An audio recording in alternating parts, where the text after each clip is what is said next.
Hello everyone and welcome back to the Horror Hut.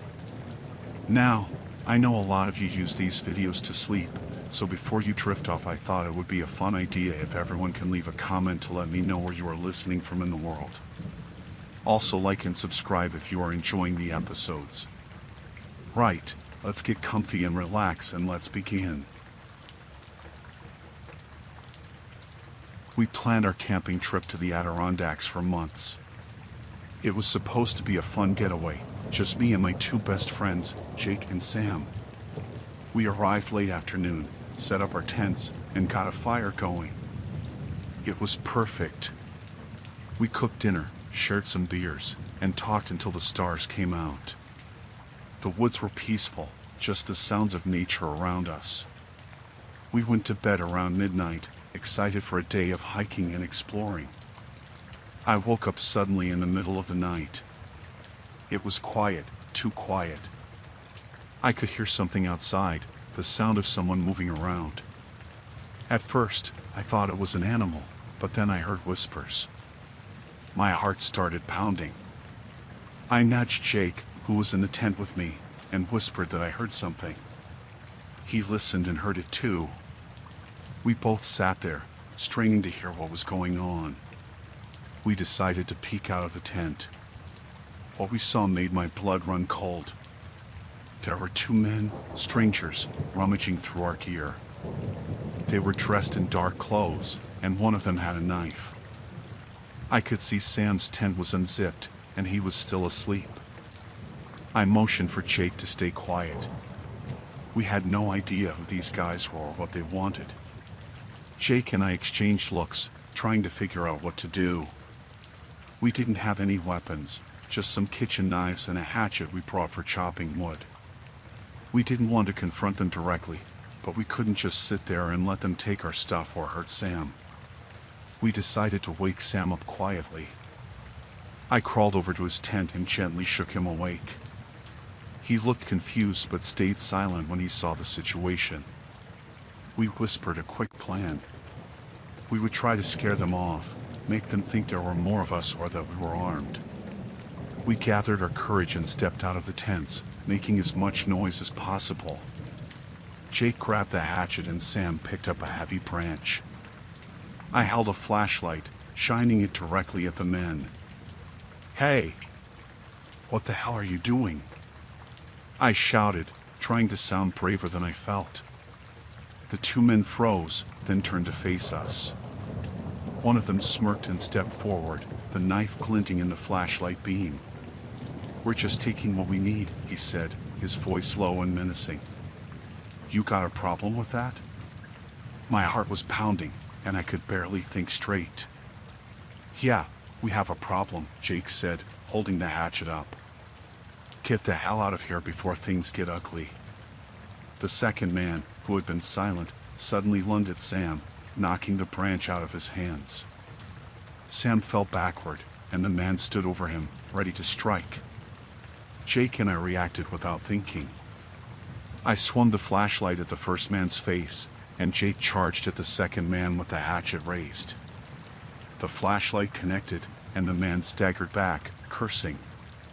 Jake tackled the second man, and they both went down in a heap. Sam scrambled to his feet and grabbed the branch again, swinging it wildly. The situation was chaos. The men fought back hard, and it was clear they were used to this kind of thing. Somehow, we managed to get the upper hand. The first man, bleeding from a cut on his forehead, stumbled away, shouting for his friend to retreat. The second man kicked Jake off and ran after his partner, both of them disappearing into the darkness. We stood there, breathing hard, adrenaline pumping, unsure if they were really gone or just regrouping. We quickly gathered our gear, packing up as fast as we could. We decided it was too dangerous to stay. We didn't know if those guys would come back with more people or weapons. The hike back to the car in the dark was tense, every sound making us jump. When we finally reached the car, we piled in and locked the doors. None of us spoke much on the drive back, still shaken from the encounter. We reported the incident to the park rangers the next day, but we never found out who those men were or why they targeted us. That trip changed everything. The woods didn't feel safe anymore. We still go camping, but we're more cautious now. We never go unarmed, and we always stay in places where there are other people around. That night in the Adirondacks was the scariest experience of my life, and I'm just glad we made it out alive.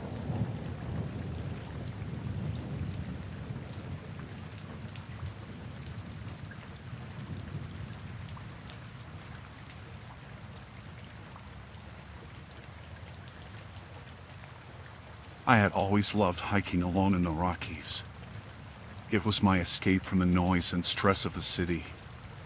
That weekend, I decided to spend a few days in the backcountry, away from everything. The first day was perfect, clear skies, fresh air, and the kind of peace you only find in nature. I set up my camp near a small stream as the sun started to set. As I was cooking my dinner, I felt a strange sensation, like I was being watched. I looked around but didn't see anyone. I told myself it was just my imagination and tried to shake off the feeling. But it wouldn't go away.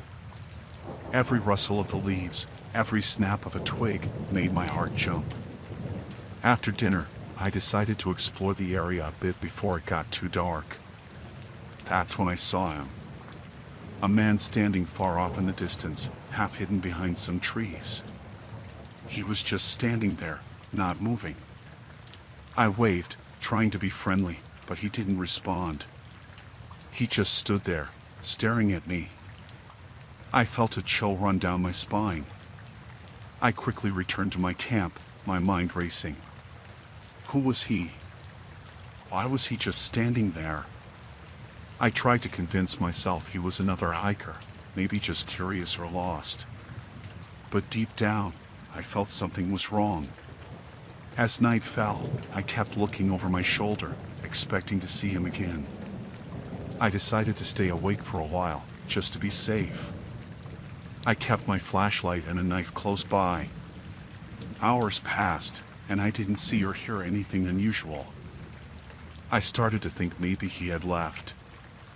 I finally fell asleep, but it was a restless sleep. I woke up several times, my heart pounding, sure I had heard something. Each time, it was nothing. Just the wind or an animal moving through the brush. But around 3 a.m., I woke up to a distinct sound, footsteps. Slow, deliberate footsteps coming towards my tent. I held my breath, clutching my knife tightly. The footsteps stopped right outside my tent. I could see the shadow of a person standing there. My heart was pounding so hard I thought it would burst out of my chest. I didn't move, didn't make a sound. The shadow stayed there for what felt like an eternity, then slowly moved away. I didn't sleep at all after that. As soon as the first light of dawn broke, I packed up my camp as quickly and quietly as I could. I decided to cut my trip short and head back to my car. The trail back was long and difficult, but I didn't care. I just wanted to get out of there. As I hiked, I kept looking back, half expecting to see him following me. At first, there was nothing. Just the trees and the silence of the forest. But after about an hour, I saw him again. Far off, but closer than before. He was following me, keeping his distance but always there. Panic set in. I quickened my pace, almost running at times, but the trail was rough, and I had to be careful not to twist an ankle or fall. Every time I looked back, he was there. Closer each time. I started to think about what I would do if he caught up to me. The trailhead was still miles away, and I was getting tired. My mind was racing with fear and adrenaline.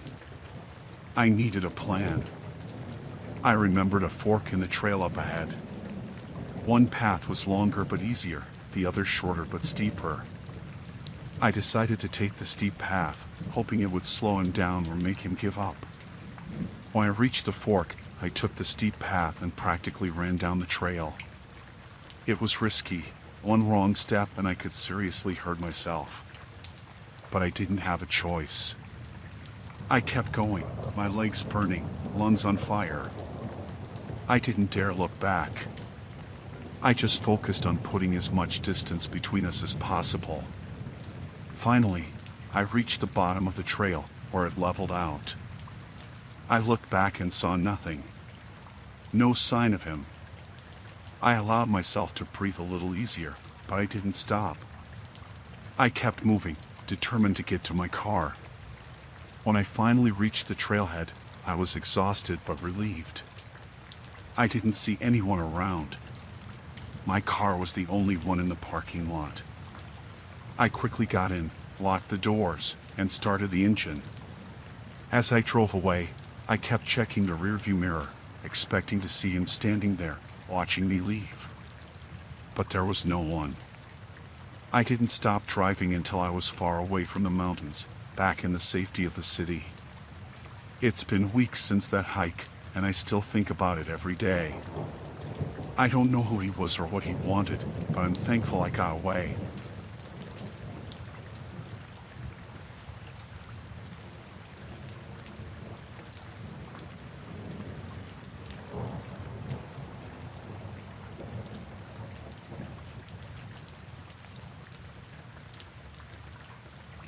It was supposed to be a peaceful getaway, just me and Mark in the remote forests of Oregon.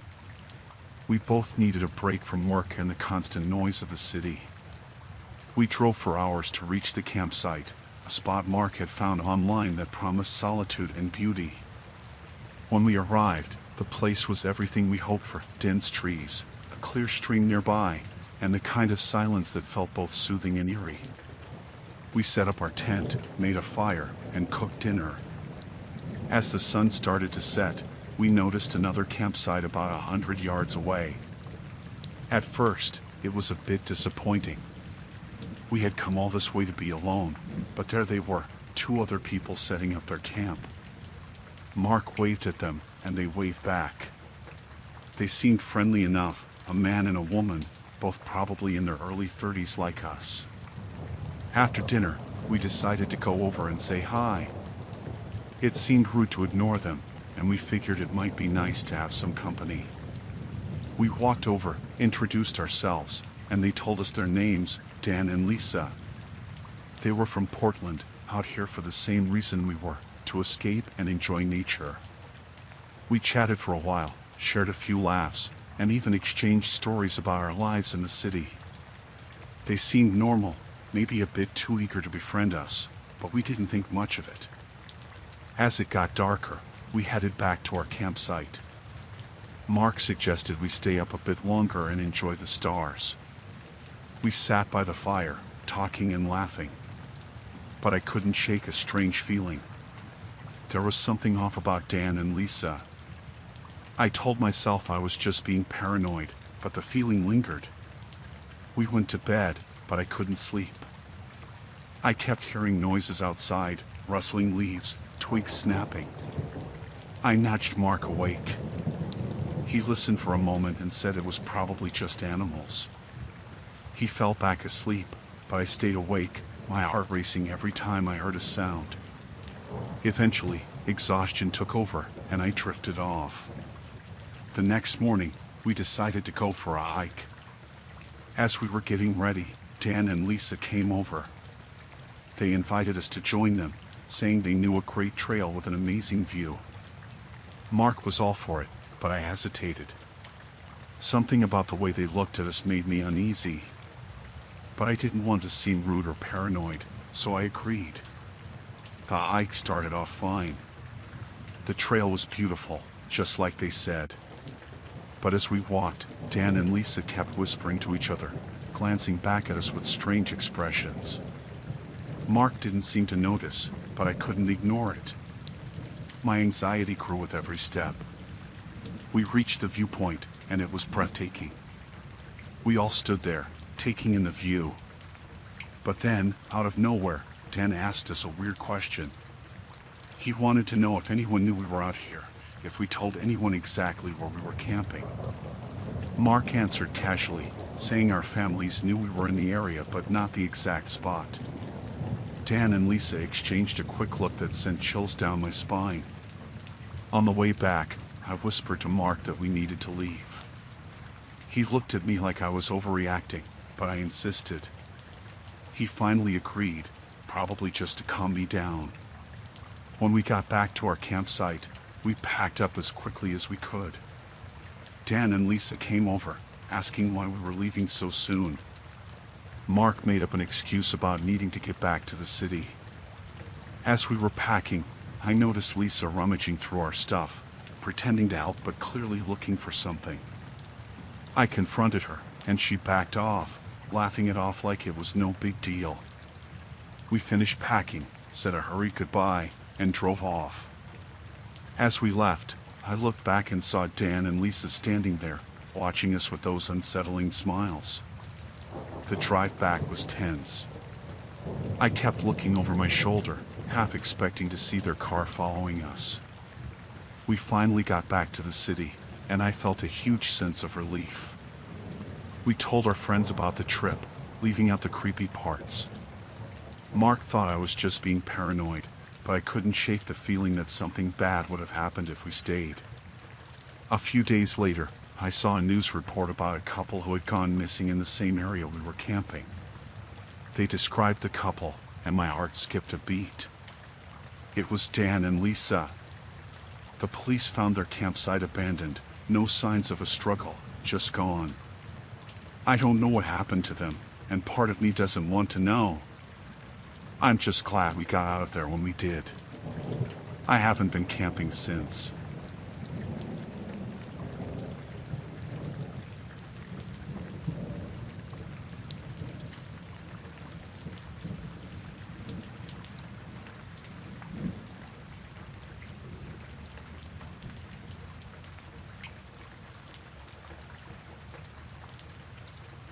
It was supposed to be a relaxing weekend. I had taken a small boat to one of the tiny, uninhabited islands off the coast of Maine. I had planned to fish, read, and just enjoy the solitude. The island was perfect, isolated, with a small beach and a dense forest in the middle. I set up my tent near the beach, got a fire going, and spent the day fishing and exploring. By late afternoon, the weather had turned. Dark clouds gathered, and the wind picked up. I decided to call it a day and headed back to my camp. As I was securing my gear, I noticed a boat approaching the island. It seemed odd because this island was pretty far from the main coastline, and I hadn't seen any other boats all day. 3 men got off the boat. They waved and walked over. They were dressed like fishermen, with weathered faces and rough clothes. They introduced themselves, Tom, Bill, and Eddie, and said they were out fishing and had seen my campfire. They asked if they could join me for a bit to wait out the weather. It seemed harmless enough, so I agreed. We sat around the fire, and they shared some of their catch. They seemed friendly at first, asking about my trip and what I did for a living. But as the evening wore on, their questions became more personal, and their demeanor started to change. They asked why I was out here alone, if anyone knew I was here, if I had a family waiting for me back home. Tom, the apparent leader, began talking about the island in a way that made me uncomfortable. He mentioned how easy it would be for someone to disappear out here, how nobody would hear a scream over the wind and waves. His tone was light, almost joking, but there was an edge to it that set off alarm bells in my head. I tried to steer the conversation back to safer topics, but it was clear something was off. Bill and Eddie kept glancing at each other, then at me. The atmosphere grew tense, and I could feel the hairs on the back of my neck standing up. I decided it was time to end the evening. I thanked them for their company and suggested they head back to their boat before the storm hit. Tom laughed, a harsh, mocking sound, and said they weren't in a hurry. He stood up, towering over me, and said they had nowhere else to be tonight. His eyes were cold, and his smile didn't reach them. Bill and Eddie stood up too, flanking him, their expressions unreadable but menacing. My heart pounded in my chest. I knew I was in trouble. I tried to stay calm and told them I was tired and needed to get some sleep. Tom shook his head, still smiling that cold smile, and said they weren't done talking. He took a step closer, and I instinctively backed up, feeling the heat of the fire on my legs. Then, without warning, Eddie lunged at me. I dodged and ran toward the tent, but Bill grabbed my arm, twisting it painfully. I struggled, kicked, and managed to break free. I sprinted into the forest, my only thought to get away, to hide. The wind howled through the trees, and rain started to pour down, turning the ground to mud. I could hear them crashing through the underbrush behind me, shouting angrily. I ran blindly, branches whipping my face, roots tripping me. My foot caught on something, and I went down hard, tasting dirt and blood. I scrambled up, heart pounding, lungs burning, and kept running. I found a small hollow under an old tree and squeezed myself into it, trying to make as little noise as possible. I could hear them nearby, their voices raised, cursing and calling for me. I held my breath, willing myself to be invisible. The minutes dragged by, each one an eternity. The rain pounded down, masking some of the noise but not enough to drown out their voices. Eventually, their voices faded, and I dared to breathe again. I waited, shivering and soaked to the bone, until I was sure they were gone. Slowly, I crawled out and made my way back to the camp, staying low and quiet.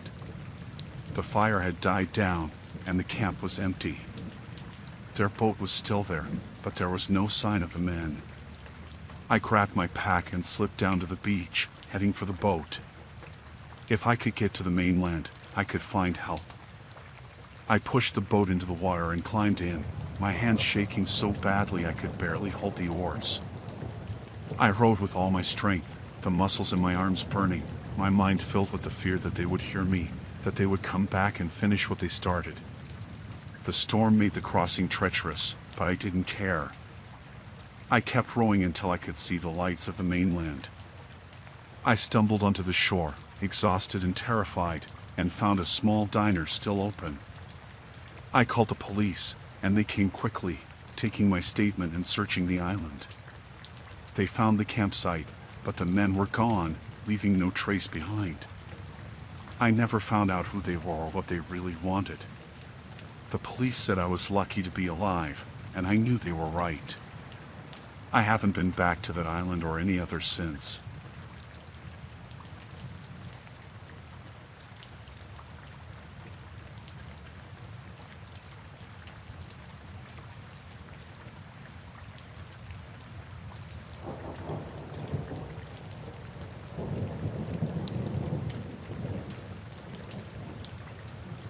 I decided to take a solo hiking trip in the Arizona desert, a chance to clear my head and get away from everything. I had planned my route carefully, packed enough supplies, and told a friend where I was going. The first day went smoothly, the landscape was stunning, and the sense of solitude was exactly what I needed. But on the second day, things started to go wrong. I had miscalculated my path and ended up far off my intended route. By the time I realized my mistake, I was already low on water. The sun was relentless, and the heat was oppressive. I tried to retrace my steps, but everything looked the same. The cacti and rock formations that had seemed so beautiful now looked menacing. By afternoon, I was completely lost and had no water left. My mouth was dry, and I felt dizzy. Panic started to set in, but I forced myself to stay calm and keep moving. I knew if I could find a road or a trail, I might find help. As the sun began to set, I spotted a figure in the distance. It was a man walking towards me. I felt a wave of relief. When he got closer, I could see he was dressed in outdoor gear, like me, and had a backpack. He smiled and asked if I was lost. I told him my situation, and he offered me some water, which I gratefully accepted. He introduced himself as Mark and said he knew the area well. He offered to guide me back to the nearest road. Something about him seemed off, but I was too desperate and exhausted to question it. As we walked, he kept asking me personal questions, where I was from, if anyone knew I was out here. It made me uneasy, but I tried to brush it off. After a while, we reached a rocky outcrop. Mark suggested we rest for a bit. He pulled out some food and shared it with me. I felt a bit more at ease, but there was still a nagging feeling in the back of my mind. As we ate, he kept looking around nervously, and his smile never quite reached his eyes. When we started walking again, I noticed we were heading deeper into the desert, not towards any road. I asked him about it, and he said he knew a shortcut. But his tone was different now, more insistent. My unease grew. I glanced at his backpack and saw something metallic sticking out, a knife. I felt a surge of fear and knew I had to get away. I slowed my pace, pretending to be more exhausted than I was, and let him walk ahead a bit. When he was a few steps ahead, I turned and ran. I heard him shout behind me, but I didn't look back. I just kept running. The desert terrain was harsh, and my legs felt like lead. I stumbled several times, scraping my knees and hands, but I kept going. I could hear Mark behind me, his footsteps getting closer. The fear gave me strength, and I pushed myself harder. Eventually, I found a narrow ravine and scrambled down into it, hoping to lose him. I crouched behind a large rock, trying to catch my breath and keep quiet. I could hear him above, calling out angrily, but he didn't come down. I stayed hidden, listening to his footsteps fade away. When I was sure he was gone, I climbed out and kept moving. I was disoriented and exhausted, but I knew I had to find help. The night was cold, and I had no idea where I was going. The fear of Mark finding me kept me moving. Hours later, I stumbled onto a dirt road. I followed it, praying it would lead to civilization. Just as dawn was breaking, I saw headlights in the distance.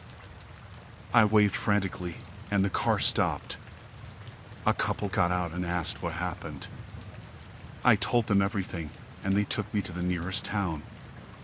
The police were called, and they searched the area but didn't find Mark. They said I was lucky to be alive and warned me about the dangers of hiking alone. I learned my lesson the hard way. What was supposed to be a peaceful hike turned into a nightmare I'll never forget. Now, every time I think about going hiking again, I remember Mark's face, his questions, and the terror of running through the desert at night.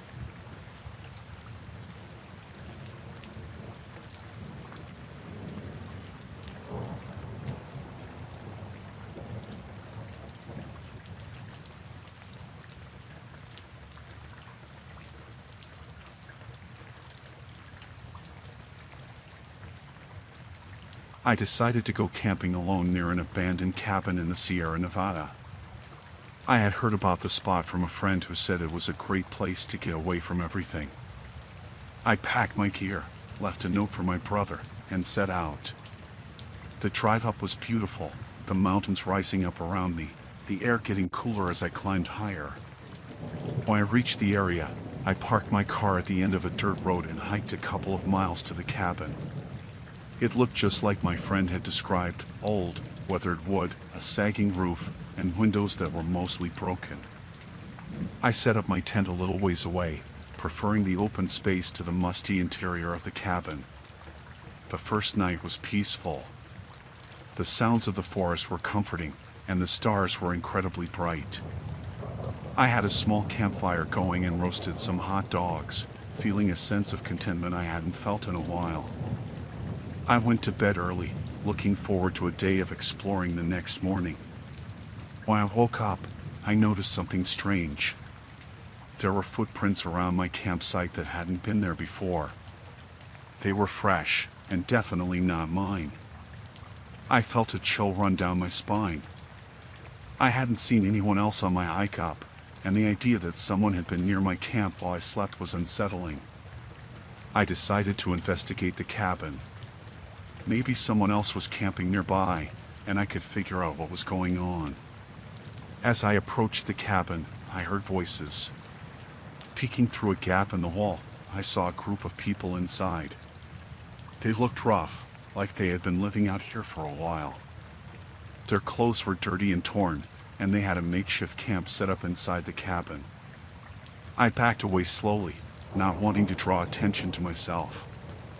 But as I turned to leave, I stepped on a twig and it snapped loudly. The voices inside the cabin went silent, and then I heard someone shout, "Who's out there?" Panic surged through me, and I took off running back towards my campsite. I reached my tent and started packing up as quickly as I could.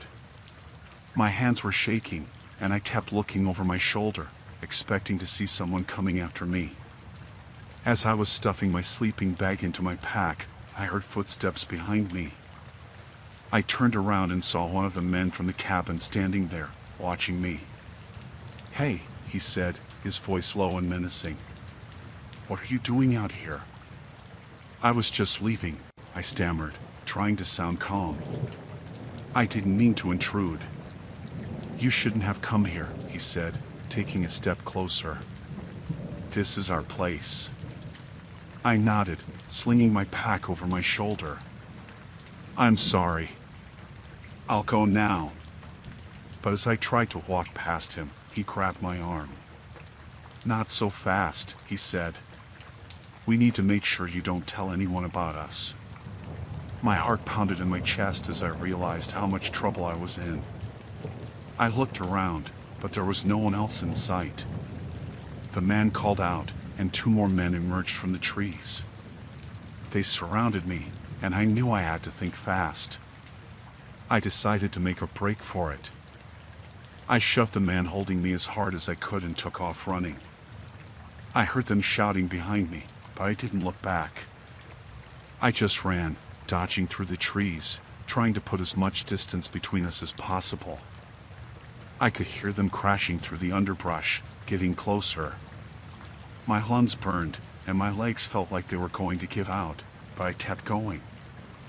I stumbled upon a creek and followed it, hoping the water would cover my tracks.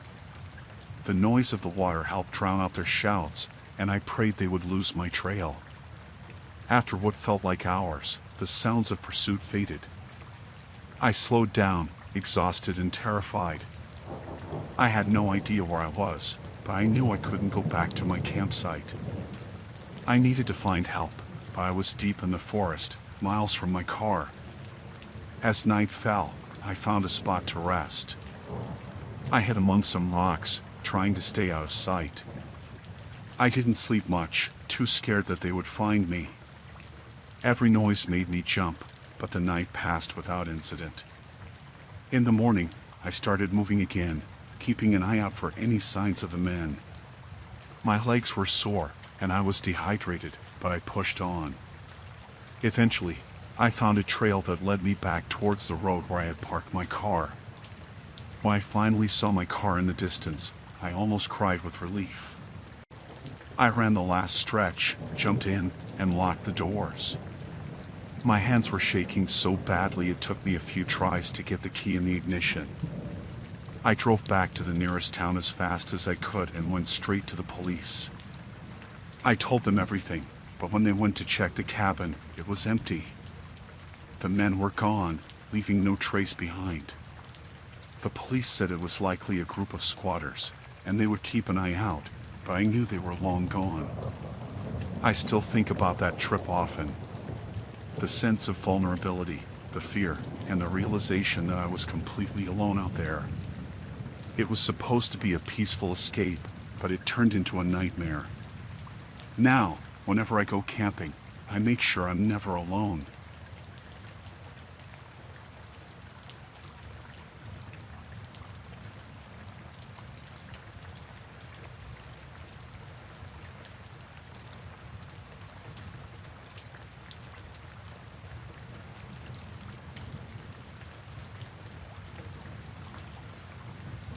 We decided to go camping by the river in Alaska, away from everything. There were 4 of us: Sarah, my boyfriend Mark, our friend Jess, and me. We packed up all our gear and drove out to the site we had picked on the map. It was a beautiful spot, right by the water, with the mountains in the distance. We set up our tents, built a fire, and settled in for what we thought would be a great weekend. The first night was perfect. We cooked dinner over the fire, laughed, and told stories. The stars were so clear, and the sound of the river was soothing. We all felt a sense of peace that only being out in nature can bring. We stayed up late, enjoying each other's company, and finally went to bed feeling content and safe. The next morning, we woke up to find fresh tracks near our campsite. They weren't from animals, but from people. It was unsettling, but we didn't think too much of it. We figured it might be other campers or hunters passing through. After breakfast, we decided to go for a hike along the river. We had been walking for about an hour when we heard voices ahead of us. As we rounded a bend, we saw a group of 3 men. They looked like hunters, dressed in camouflage with rifles slung over their shoulders. At first, they seemed friendly enough, waving and greeting us. We chatted for a bit, and they asked us where we were camping. When we told them, their demeanor changed. They started asking more questions, their tone becoming more aggressive. They asked if we had seen any game and mentioned that they had been hunting in this area for years. It felt like they were trying to intimidate us, making it clear that they considered this their territory. We decided to head back to our camp. As we walked away, I could feel their eyes on us, and it made my skin crawl. We didn't talk much on the way back, each of us lost in our thoughts. When we got back to the campsite, we discussed what had happened. Mark suggested we stay alert but not let it ruin our trip. We tried to shake off the encounter and enjoy the rest of the day. That evening, as we were sitting around the fire, we heard footsteps approaching. The same 3 hunters emerged from the darkness, their expressions even more menacing than before. They stood at the edge of our campsite, staring at us. One of them spoke up, saying we needed to leave, that this was their hunting ground. Mark tried to reason with them, explaining that we were just camping for the weekend and would be gone soon. But they wouldn't listen. They kept insisting that we pack up and leave immediately. The tension was palpable, and I could feel my heart pounding in my chest. Jess, trying to defuse the situation, offered them some food and coffee. They reluctantly accepted and sat down by the fire, but their presence was unsettling. They ate in silence, watching us with cold, calculating eyes. After what felt like an eternity, they got up and left without a word. We stayed up late that night, too scared to sleep. We took turns keeping watch, jumping at every little sound. The forest, which had seemed so welcoming before, now felt ominous and threatening. I kept replaying the encounter in my mind, trying to figure out what we had done to provoke them. The next day, we decided it was best to leave. We started packing up our gear, constantly looking over our shoulders. Just as we were finishing, the hunters returned. This time, they didn't bother with pleasantries. They told us to leave and not come back, their voices low and dangerous. We hurried to load our gear into the car, but as we did, one of the hunters grabbed Jess's arm. Mark stepped in, telling him to let go, but the hunter just tightened his grip. I could see the fear in Jess's eyes, and my own panic rising. Mark managed to pull Jess free, and we all jumped into the car. As we drove away, the hunters stood watching us, their expressions angry and menacing. My hands were shaking so badly I could barely hold the wheel. The drive back was silent. We were all too shaken to talk. When we finally reached the nearest town, we went straight to the police. We told them what had happened, but there wasn't much they could do. The hunters hadn't technically broken any laws, and we didn't have any proof of their threats. We ended up cutting our trip short and heading home. The experience left a mark on all of us. The memory of those hunters, their cold eyes and threatening words, still haunts me. I've always loved camping, But now, the thought of going back into the wilderness fills me with a sense of dread.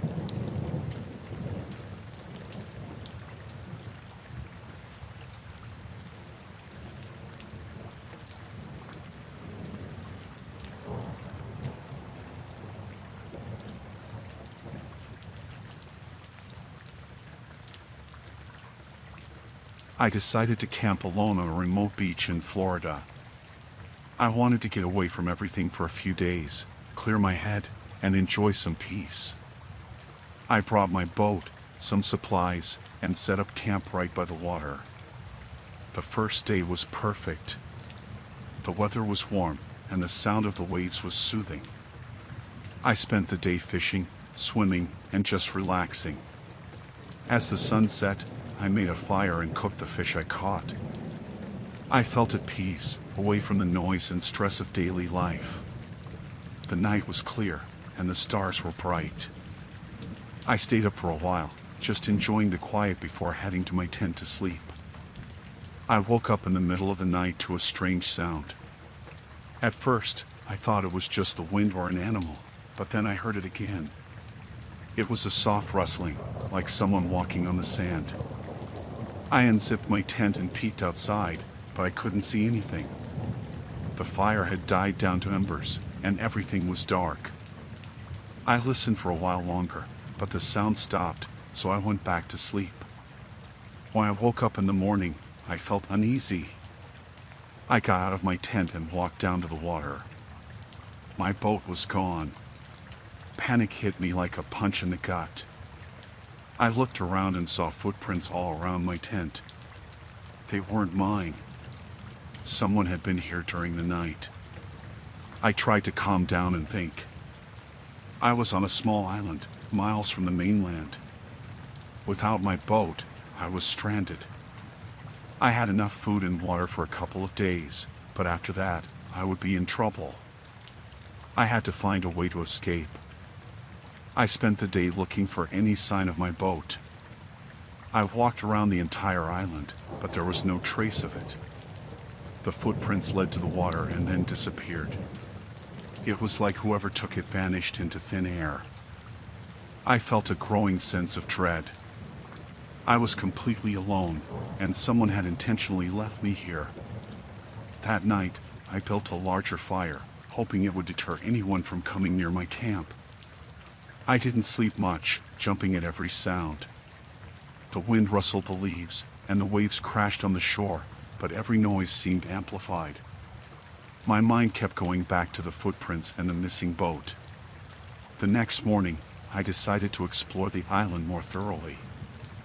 Maybe there was something I had missed. I found an old path leading into the trees and followed it. It led to a small clearing with an abandoned cabin. It looked like it had been there for years, falling apart and covered in vines. Inside the cabin, I found a few old tools and a dusty, moldy mattress. There was nothing that could help me. As I was about to leave, I noticed a small, carved symbol on the wall. It looked recent, and it sent a shiver down my spine. Someone had been here not long ago. I hurried back to my camp, feeling more paranoid than ever. I couldn't shake the feeling that I was being watched. That night, I didn't even bother trying to sleep. I sat by the fire, clutching a makeshift spear I had fashioned from a piece of driftwood. The hours dragged by, and every shadow seemed to move. Just before dawn, I heard the sound again. Footsteps, coming from the direction of the cabin. I stood up, heart pounding, and peered into the darkness. I could barely make out a figure moving toward me. They stopped at the edge of the firelight, just out of reach. "Who are you?" I called out, trying to keep my voice steady. The figure didn't answer. Instead, they took a step forward, into the light. It was a man, his face hidden in the shadows. He just stood there, staring at me. I tightened my grip on the spear, ready to defend myself. "What do you want?" I demanded. Still, no answer. The man just stood there, watching me. Then, without warning, he turned and walked away, disappearing into the darkness. I didn't follow. I was too scared to move.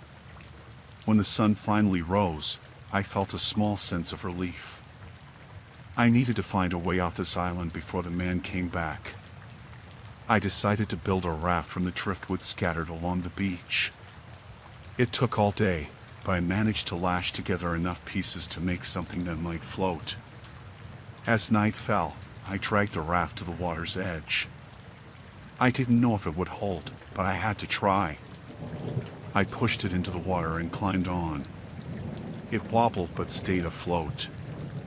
I used a piece of wood as a paddle and started making my way toward the mainland. The water was calm, but the journey was slow. Every splash of the paddle echoed in the silence, and I kept looking over my shoulder, expecting to see the man following me. Hours passed, and I began to lose hope. The mainland still seemed so far away. Just as I was about to give up, I saw lights on the horizon.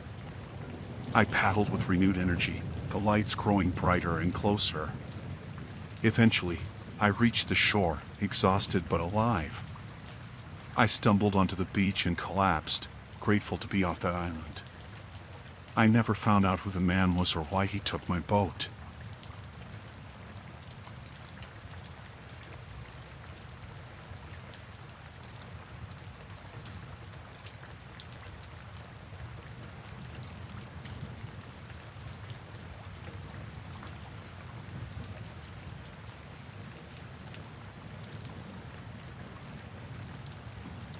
I was caught in the storm halfway through my hike.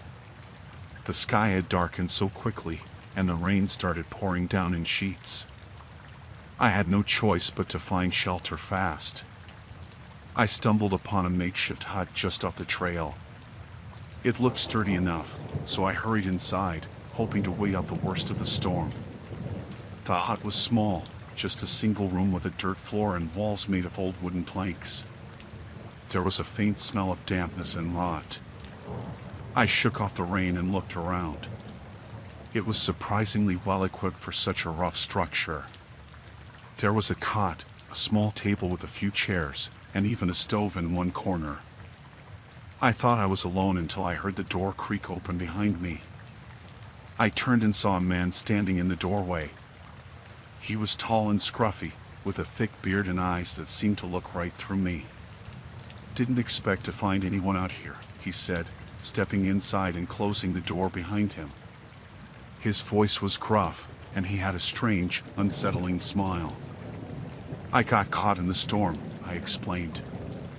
"I just needed a place to stay dry." He nodded slowly, still smiling. "You can stay.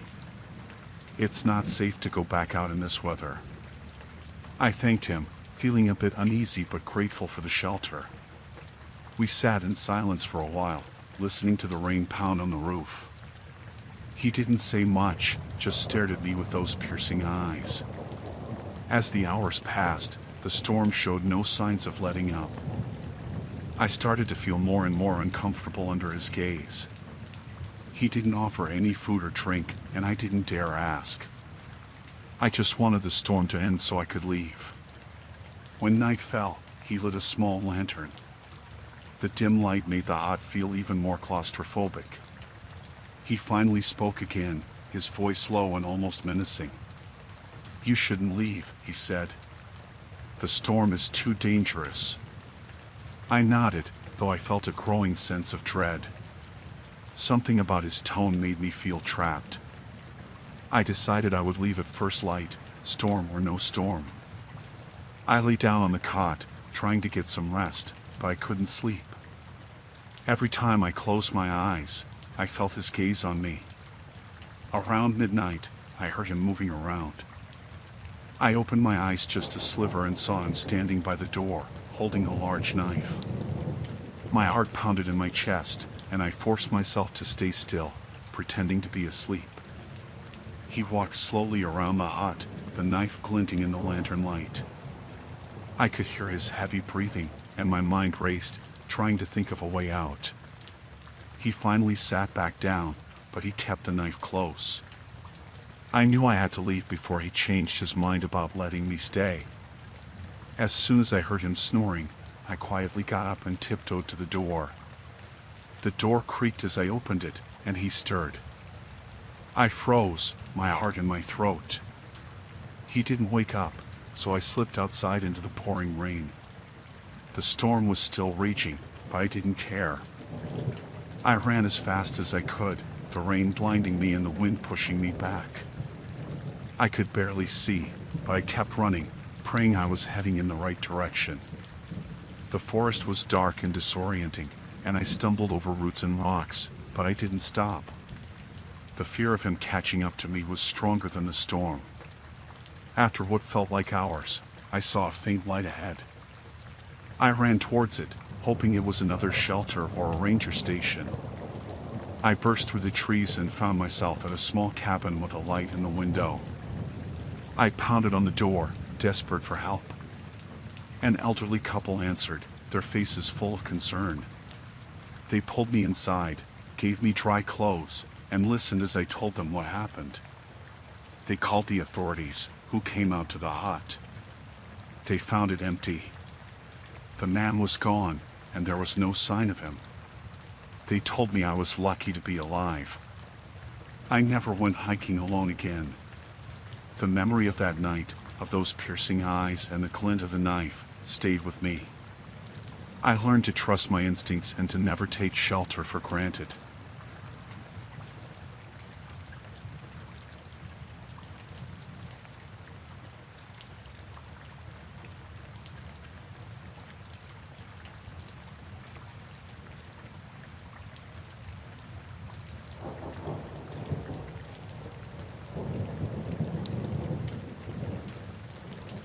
I was camping alone on a cliffside in Wales, enjoying the solitude and the breathtaking view of the rugged coastline below.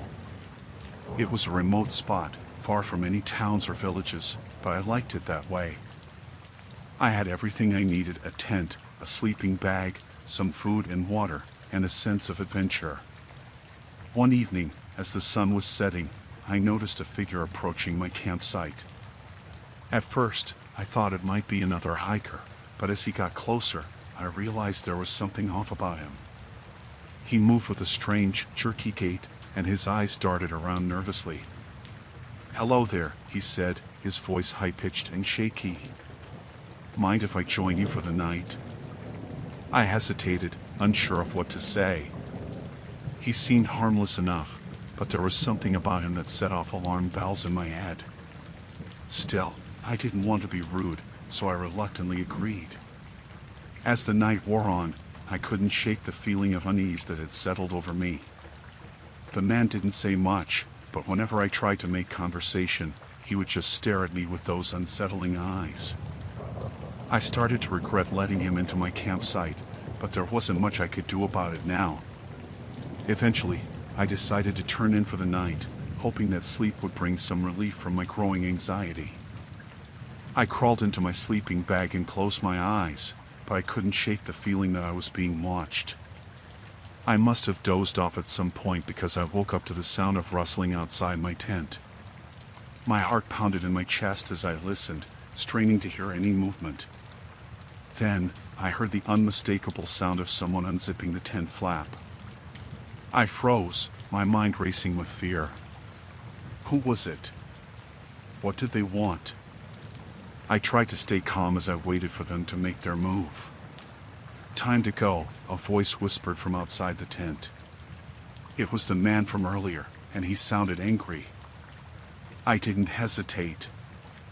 I grabbed my things and scrambled out of the tent, my heart pounding in my chest.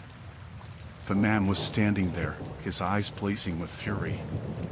"You can't leave," he said, his voice low and menacing. "Not until I say so."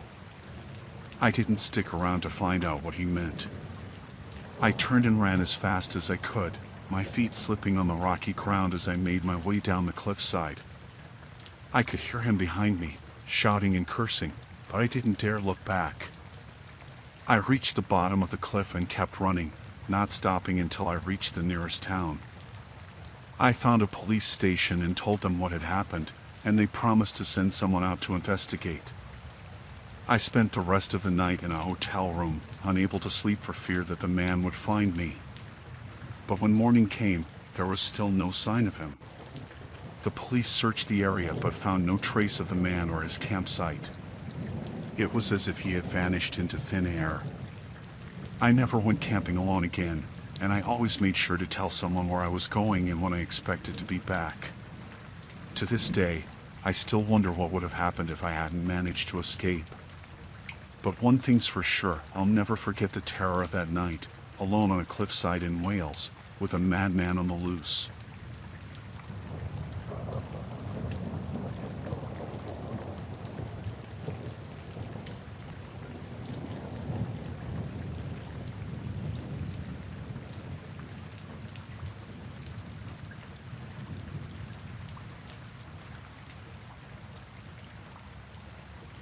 I was out camping in a national park, surrounded by towering trees and the sounds of nature. It was peaceful, just the way I liked it. But one night, things took a turn for the worse. I was sitting by the campfire, roasting marshmallows and enjoying the quiet, when I heard footsteps approaching. I looked up to see a man wearing a ranger uniform coming towards me. He seemed friendly enough, but there was something about him that made me uneasy. He introduced himself as Ranger Mark and asked if he could join me by the fire. I hesitated for a moment, but then I figured it couldn't hurt to have some company. So I nodded and gestured for him to sit down. We chatted for a while, and I started to relax in his presence. But then he started asking me strange questions, like where I was from and if I was camping alone. I tried to brush it off, but his questions were making me increasingly uncomfortable. Eventually, I decided to call it a night and head back to my tent. But as I got up to leave, Ranger Mark grabbed my arm and pulled me back. "Where do you think you're going?" he asked, his voice cold and menacing. I tried to pull away, but his grip was too tight. I could feel my heart racing as I realized that something was seriously wrong. "Let go of me!" I shouted, panic rising in my chest. But Ranger Mark just laughed and dragged me towards his truck. I struggled and fought as hard as I could, but he was too strong. He threw me into the back of the truck and slammed the door shut behind me. I was trapped, with no way out and no idea what he was planning to do to me. I screamed for help, but we were deep in the woods, far from anyone who could hear me. I was completely at his mercy, and I didn't know if I would ever make it out alive. But then, just when I thought all hope was lost, I heard the sound of another car approaching. Ranger Mark cursed under his breath and quickly drove off into the night, leaving me behind in the darkness. I waited until I was sure he was gone, and then I crawled out of the truck and ran as fast as I could back to my campsite. I packed up my things in record time and didn't stop running until I reached the nearest ranger station. I told them everything that had happened, and they immediately launched an investigation. They found Ranger Mark's truck abandoned in the woods, but there was no sign of him anywhere. I was shaken to my core by the encounter, but I was alive, and that was all that mattered. I vowed never to go camping alone again, and I made sure to tell everyone I knew about what had happened to me. To this day, I still shudder at the memory of that night in the national park, and I can't help but wonder what might have happened if I hadn't managed to escape. But one thing's for sure, I'll never forget the terror of being stalked by someone I thought I could trust.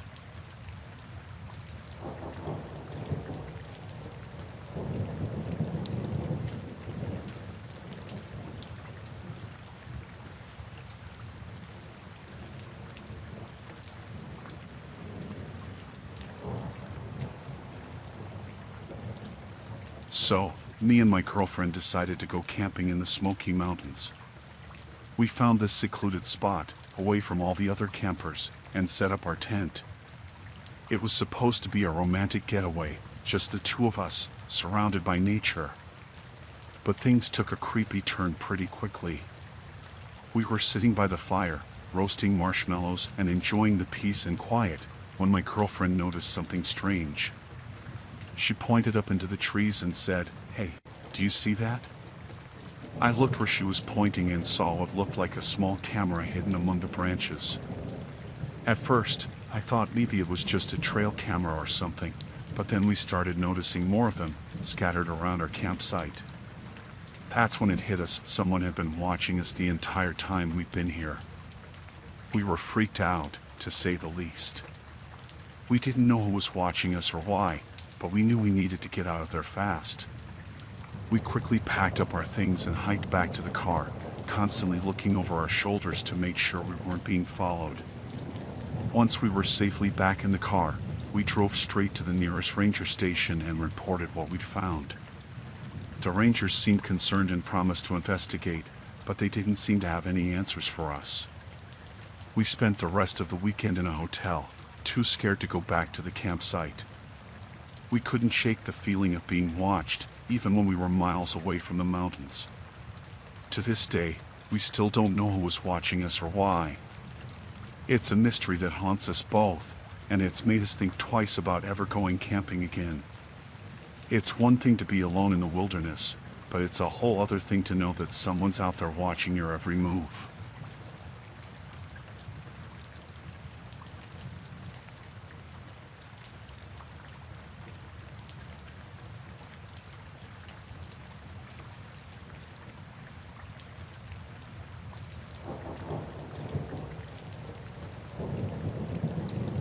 I was out camping alone in the Canadian wilderness, just me and the trees. It was supposed to be a peaceful getaway, a chance to disconnect from the world and recharge. But things took a dark turn pretty quickly.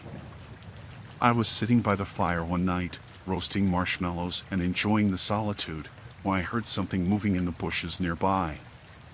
At first, I thought it might be a bear or a deer, but then I saw a man emerging from the trees, looking wild and desperate. He had this crazed look in his eyes, like he hadn't slept in days. He stumbled over to my campsite and collapsed on the ground, breathing heavily. I didn't know what to do. I was scared, but I also felt sorry for him. He looked like he needed help, so I offered him some food and water. But as soon as he started eating, I noticed something wasn't right. He kept glancing around nervously, like he was expecting someone to jump out of the bushes at any moment. I tried to make small talk, asking him where he was from and what he was doing out here in the middle of nowhere. But he was evasive, avoiding my questions and giving me vague answers. That's when I started to suspect that something was seriously wrong. I didn't know who this guy was or what he was capable of, but I knew I needed to get away from him as soon as possible. I tried to make excuses, saying I needed to go for a walk or get some more firewood. But he wouldn't let me leave. He grabbed my arm and held on tight, his grip like iron. I was terrified. I didn't know what he was planning to do to me, but I knew I couldn't stay there any longer. I needed to come up with a plan, and fast. I waited until he was asleep, then quietly slipped out of my tent and crept away into the darkness. I didn't know where I was going or what I was going to do, but I knew I had to get as far away from him as possible. I stumbled through the woods for what felt like hours, my heart pounding in my chest with every step. I was exhausted and terrified, but I couldn't stop running. Finally, just when I thought I couldn't go on any longer, I saw a light in the distance, the glow of a cabin nestled among the trees. I stumbled towards it, praying that whoever lived there would help me.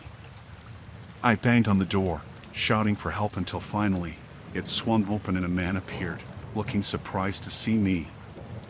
I must have looked a mess, my clothes torn and dirty, my face streaked with tears. But he didn't ask any questions.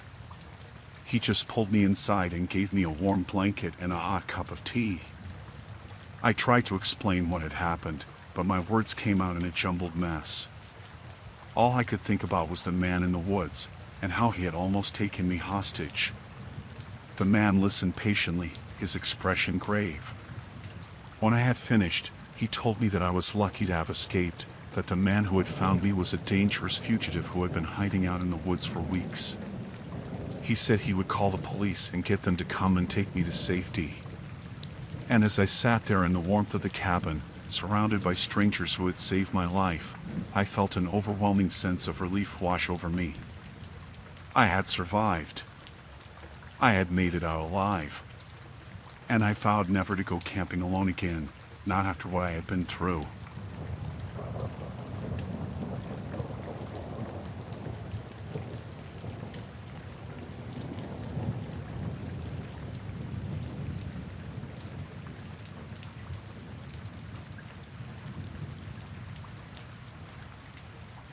I was out camping with my friends in the Australian outback, enjoying the vast wilderness and the freedom it offered.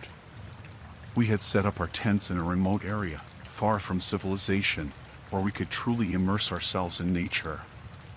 One evening, as we were sitting around the campfire, we heard voices approaching from the distance.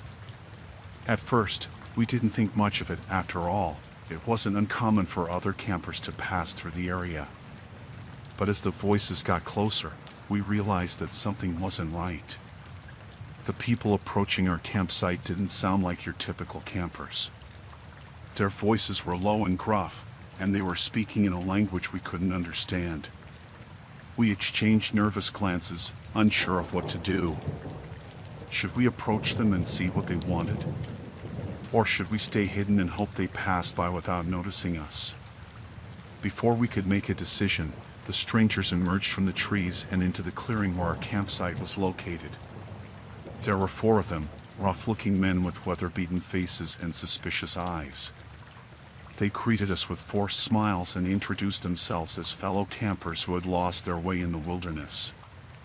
They seemed friendly enough, but there was something about them that put us on edge.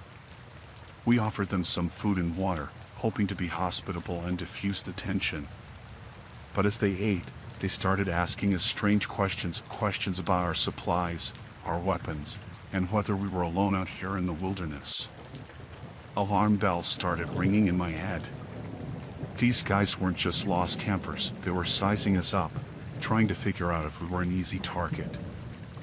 I exchanged worried glances with my friends, silently communicating our growing unease. We needed to get out of here, and fast, before things took a turn for the worse. But before we could make a move, one of the strangers stood up and pulled a knife from his belt. He grinned at us, his eyes glinting with malice, and said something in a language we didn't understand. That was all the confirmation we needed. These guys weren't lost campers, they were dangerous criminals, and we were in serious trouble.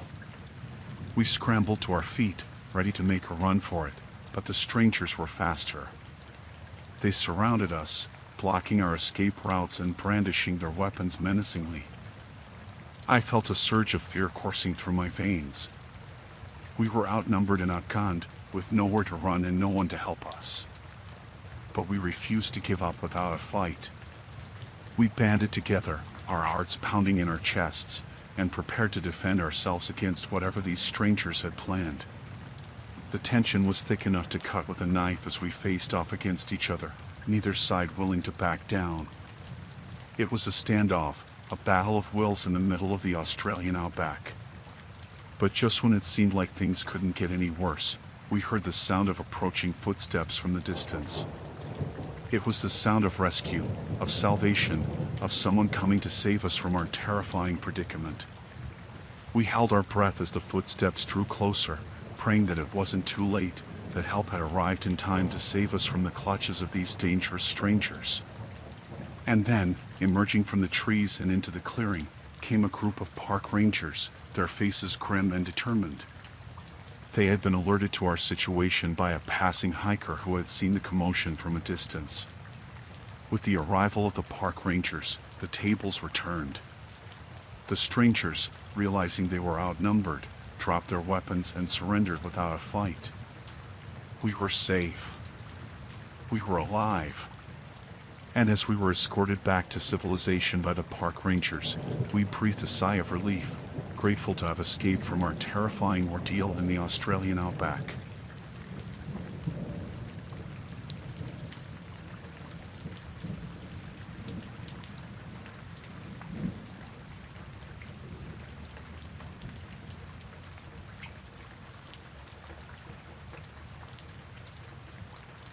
It was a bitterly cold night in the Rockies, and I was out camping with my friends, seeking adventure in the rugged wilderness. We had chosen a remote spot, far from the beaten path, where we could truly experience the beauty and solitude of nature. But as the night wore on, a fierce snowstorm descended upon us, blanketing the landscape in a thick layer of snow and ice. We were snowbound, trapped in our tents with no way of knowing when the storm would let up and allow us to continue our journey. As we huddled together for warmth, the sound of footsteps crunching through the snow caught our attention. We peered out of our tents and saw a man approaching our campsite, his face obscured by the falling snow. He claimed to be lost, saying that he had been hiking in the mountains when the storm hit and he had become disoriented. His story seemed plausible enough, but there was something about him that set off alarm bells in my mind. His eyes were cold and calculating, and his movements were deliberate and controlled. He didn't seem like someone who was genuinely lost, he seemed like someone who had a hidden agenda. I exchanged worried glances with my friends, silently communicating our growing unease. We didn't know what this man was capable of, and we didn't want to find out the hard way. We offered him some food and water, hoping to be hospitable and defuse the tension. But as he ate, he started asking us strange questions about our supplies, our weapons, and whether we were alone out here in the wilderness. I felt a chill run down my spine. This guy wasn't just lost, he was sizing us up, trying to figure out if we were an easy target. Before we could react, the man's demeanor changed. His friendly facade slipped away, revealing the true menace beneath. He lunged at us, his eyes filled with malice, and we knew that we were in serious trouble. We scrambled to our feet, ready to defend ourselves against this unexpected threat. But the man was faster and stronger than we had anticipated, overpowering us with ease. I felt a surge of fear coursing through my veins as he advanced towards us, his intentions clear. He meant to do us harm, and there was nothing we could do to stop him. But just when it seemed like all hope was lost, a sudden noise echoed through the snow-covered landscape. It was the sound of approaching rescue, of salvation, of someone coming to save us from our terrifying predicament. We held our breath as the noise drew closer, praying that it wasn't too late, that help had arrived in time to save us from the clutches of this dangerous man. And then, emerging from the swirling snowstorm, came a group of park rangers, their faces grim and determined. They had been alerted to our situation by a passing hiker who had seen the commotion from a distance. With the arrival of the park rangers, the tables were turned. The man, realizing he was outnumbered and outmatched, fled into the wilderness, disappearing into the night. We were safe. We were alive. And as we were escorted back to civilization by the park rangers, we breathed a sigh of relief, grateful to have escaped from our terrifying ordeal in the Rockies.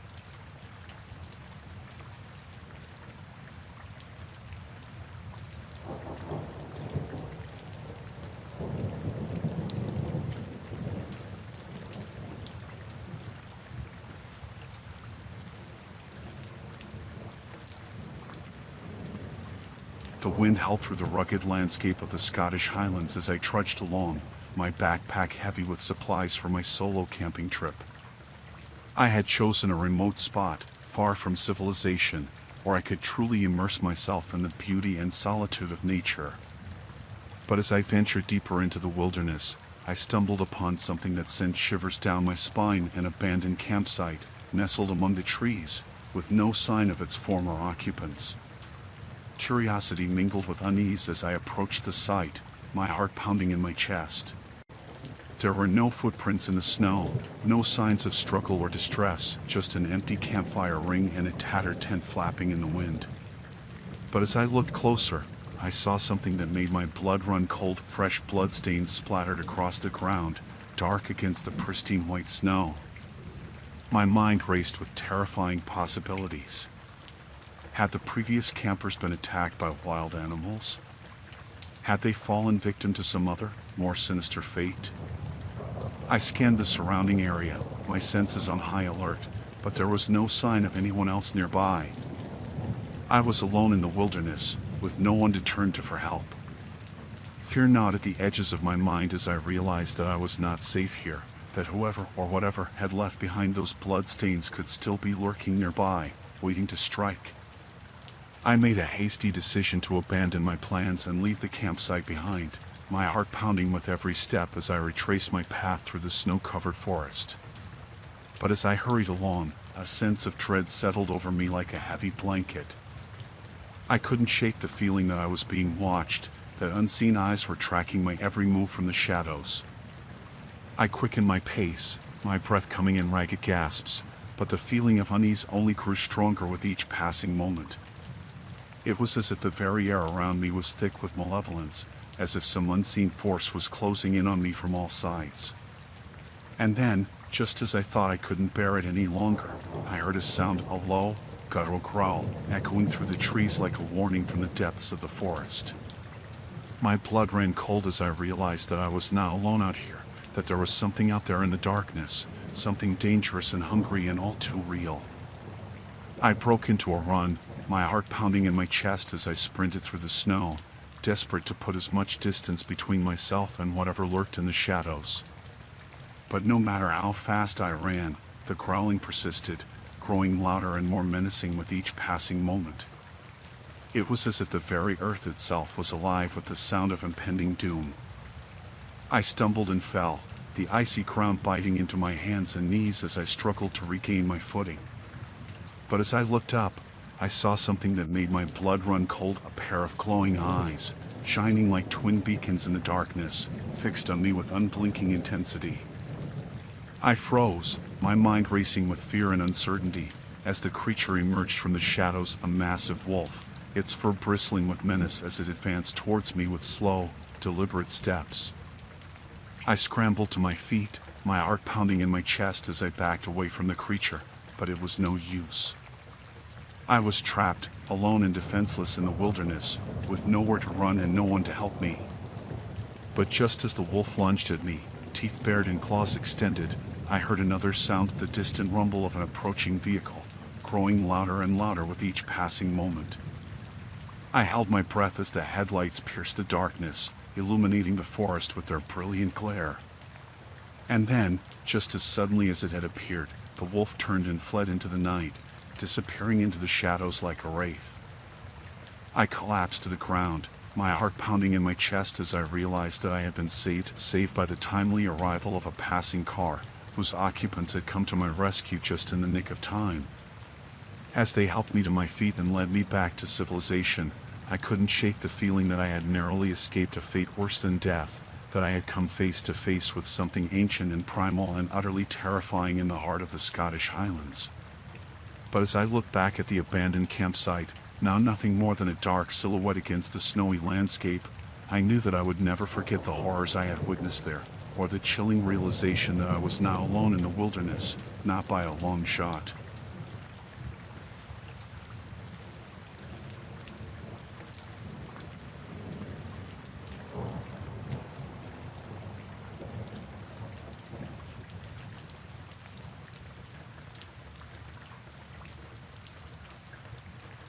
The sun was setting over the vast expanse of the African bush as my brother and I set up camp for the night, the sounds of the wilderness echoing all around us. We had ventured deep into the heart of the bush, far from civilization, seeking adventure and the chance to connect with nature. But as darkness fell and the stars began to twinkle overhead, a sense of unease settled over us like a heavy blanket. The bush was alive with the sounds of nocturnal creatures, their calls and cries echoing through the night, but there was something else out there, something darker and more sinister lurking in the shadows. We huddled around the campfire, our senses on high alert, as we listened to the sounds of the night. But as the hours passed and the darkness deepened, a new sound reached our ears, the distant crackle of gunfire, echoing through the stillness like a warning from the depths of the wilderness. Fear gripped my heart as I realized what we were hearing: poachers, ruthless men who would stop at nothing to get what they wanted. We had stumbled upon their illegal activities, and now our lives were in grave danger. My brother and I exchanged a silent glance, our eyes wide with fear, as we realized the gravity of our situation. We were alone in the African bush, with no one to turn to for help, and the poachers were closing in on us with each passing moment. We knew we had to act fast if we were to have any hope of surviving the night. With trembling hands, we doused the campfire and gathered our belongings, moving quickly and quietly through the darkness, trying to put as much distance between ourselves and the poachers as possible. But no matter how fast we ran, the sound of gunfire grew louder and more menacing with each passing moment, drawing ever closer to our hiding place in the heart of the bush. Panic surged through my veins as I realized that we were being hunted, that the poachers were closing in on us with ruthless determination. We had nowhere to run, nowhere to hide, and our only hope of survival lay in outsmarting our pursuers and finding a way to escape the bush alive. We pressed on through the night, our hearts pounding in our chests as we navigated the treacherous terrain, our senses on high alert for any sign of danger. But as dawn broke over the horizon and the first light of morning pierced the darkness, we knew that we were running out of time. Exhausted and on the brink of collapse, we stumbled upon a small clearing in the bush, our breath coming in ragged gasps as we collapsed to the ground, our bodies battered and bruised from our harrowing ordeal. But as we lay there, gasping for breath and praying for deliverance, a miracle occurred, the sound of approaching voices, shouting and calling out to us in the distance. Relief flooded through me as I realized that we were saved by the timely arrival of a group of park rangers who had come to our rescue just in the nick of time. They led us to safety, their faces grim with determination as they explained the gravity of the situation. The poachers had been apprehended, their illegal activities brought to an end, and we were safe once more. As we emerged from the bush, blinking in the bright light of day, I couldn't help but feel a sense of profound gratitude for the park rangers who had saved our lives, and a newfound respect for the untamed wilderness of the African bush.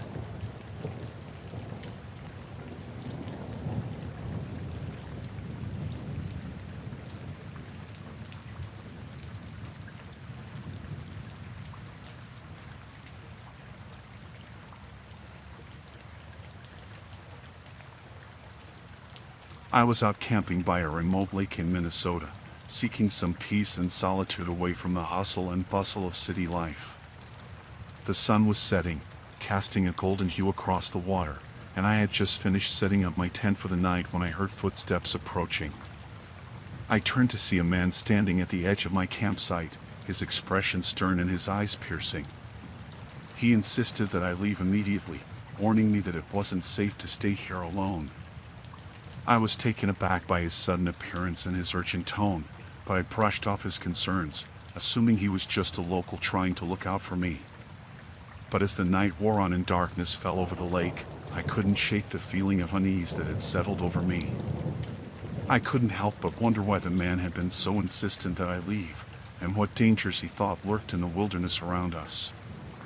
I tried to put his warnings out of my mind and focus on enjoying my camping trip, but as I lay in my tent listening to the sounds of the night, a sense of foreboding crept over me like a cold shadow. I couldn't shake the feeling that something was terribly wrong, that I was now alone out here in the wilderness. As the hours passed, I drifted in and out of sleep, my dreams haunted by visions of shadowy figures lurking in the darkness. But every time I woke, the campsite was silent and still, and I told myself that it was just my imagination playing tricks on me. But then, in the dead of night, I was jolted awake by the sound of footsteps outside my tent. I lay frozen in fear as I listened to the sound of someone moving around my campsite, their footsteps heavy and purposeful. I strained my ears, trying to catch any clue as to who or what was outside, but all I could hear was the pounding of my own heart in my chest. I knew I had to act fast if I wanted to survive the night, so I reached for my flashlight and prepared to confront whoever was out there. But as I unzipped the tent and stepped outside, I was met with a sight that chilled me to the bone. The man from earlier was standing just a few feet away, his eyes gleaming with malice as he advanced towards me. I stumbled backwards, my heart racing in terror, as the man's threats became all too real. He brandished a knife in his hand, his movements quick and precise, and I knew that I was in grave danger. I tried to reason with him, to plead for my life, but he was beyond reason, consumed by a rage that seemed to emanate from the very depths of his soul. He lunged at me with the knife, his eyes wild with fury, and I knew that I had to fight for my life. I dodged his blows as best as I could, my mind racing with fear and adrenaline, but it was clear that he was much stronger and more experienced than I was. I knew that I was no match for him in a physical fight, so I did the only thing I could think of. I ran. I sprinted through the darkness, my heart pounding in my chest, as I fled into the wilderness, desperate to escape the man who was trying to kill me. I stumbled and fell several times, my body bruised and battered from the rough terrain, but I refused to give up. I ran for what felt like hours, the sounds of pursuit echoing in my ears, until finally, just as dawn was breaking over the horizon, I stumbled upon a ranger station deep in the heart of the forest. I collapsed on the doorstep, my breath coming in ragged gasps, as I pleaded for help. The rangers listened to my story with grave concern, their faces grim with determination as they set out to apprehend the man who had tried to kill me. They assured me that I was safe now, that they would not rest until the man was brought to justice. And as I lay there, shaken but alive, I couldn't help but feel an overwhelming sense of relief wash over me.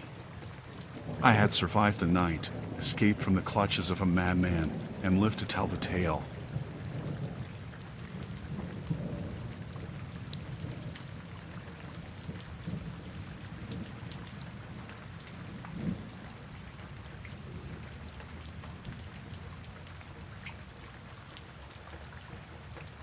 I was out camping in a canyon in Utah, surrounded by towering red cliffs and the whisper of the wind through the desert brush.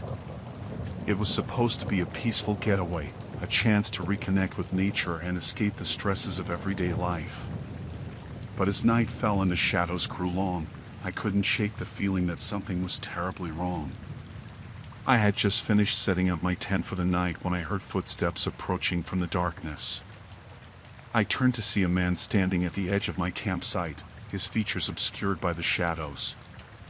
He introduced himself as a geologist, claiming to be studying the rock formations in the area. At first, I was relieved to see another person out here in the wilderness, but as the conversation wore on, I couldn't shake the feeling that something about the man was off. There was a strange glint in his eye, a predatory edge to his smile that set my nerves on edge. I tried to brush off my unease and engage in polite conversation, but with each passing moment, the man's demeanor grew more unsettling. He began asking invasive questions about where I was from, how long I planned to stay, and whether I was camping alone. I tried to deflect his questions as best I could, but it was clear that he wasn't going to take no for an answer.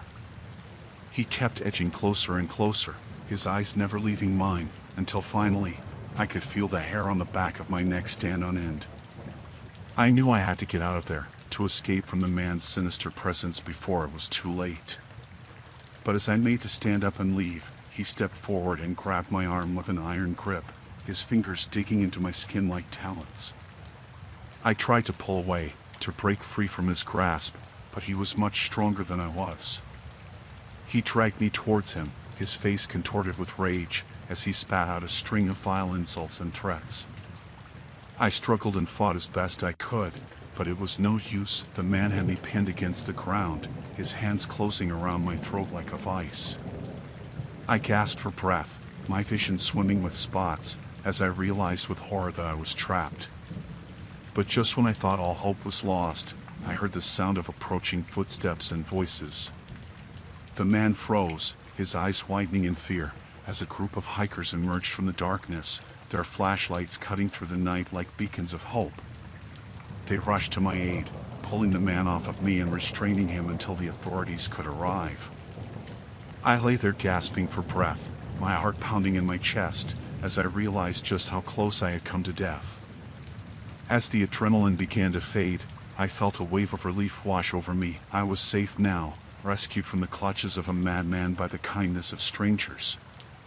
But even as I lay there surrounded by my saviors, I couldn't shake the feeling that the man's sinister presence would haunt me for the rest of my days.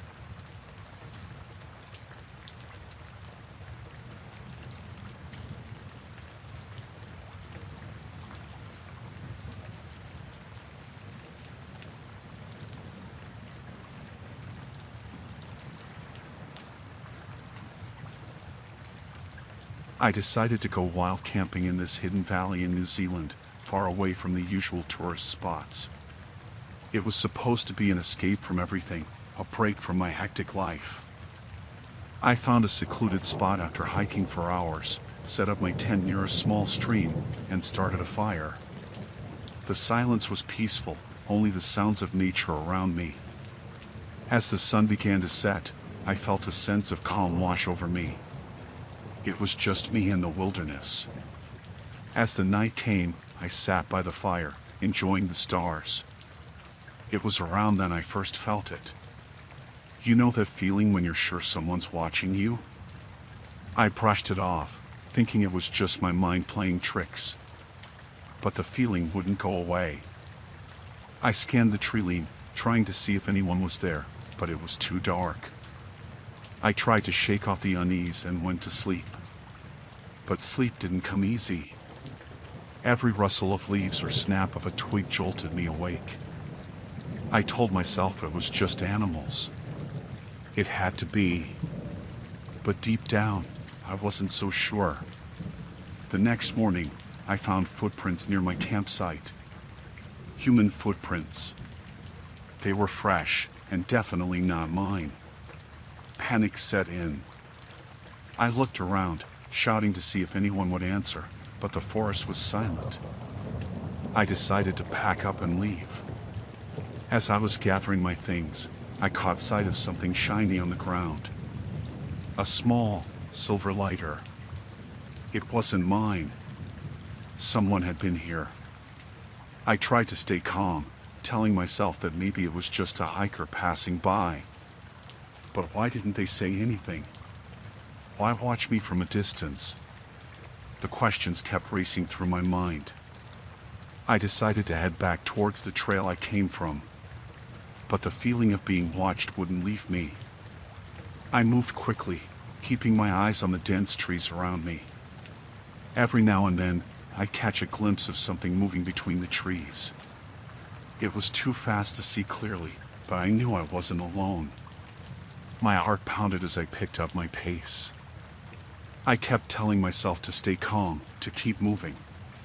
The sun was high in the sky, but the forest was still dark and dense. I was starting to get tired, but I couldn't stop. I felt like if I stopped, they'd catch up. I didn't know who they were, but I didn't want to find out. The trail seemed endless, and I was beginning to worry I'd gotten lost. Suddenly, I heard a branch snap behind me. I spun around, my heart in my throat. There was no one there, but I knew I wasn't imagining it. I started to run. I knew it wasn't smart, but fear took over. My breathing was heavy, and I could hear footsteps behind me. They were getting closer. I stumbled, almost falling, but I managed to keep going. My legs were burning, and my lungs felt like they were on fire. I could hear the footsteps right behind me. I glanced back and saw a figure in the distance, moving fast. They were closing in. I pushed myself harder, feeling the branches scratch at my face and arms. I didn't care. I had to get away. I saw a small hill up ahead and scrambled up it, hoping to get a better view. From the top, I could see a small clearing not too far away. It looked like a campsite. Maybe there would be someone there who could help me. I made my way down the hill as fast as I could, my legs shaking with exhaustion. I reached the clearing and saw an old, abandoned cabin. It wasn't much, but it was shelter. I ran to it, hoping the door was unlocked.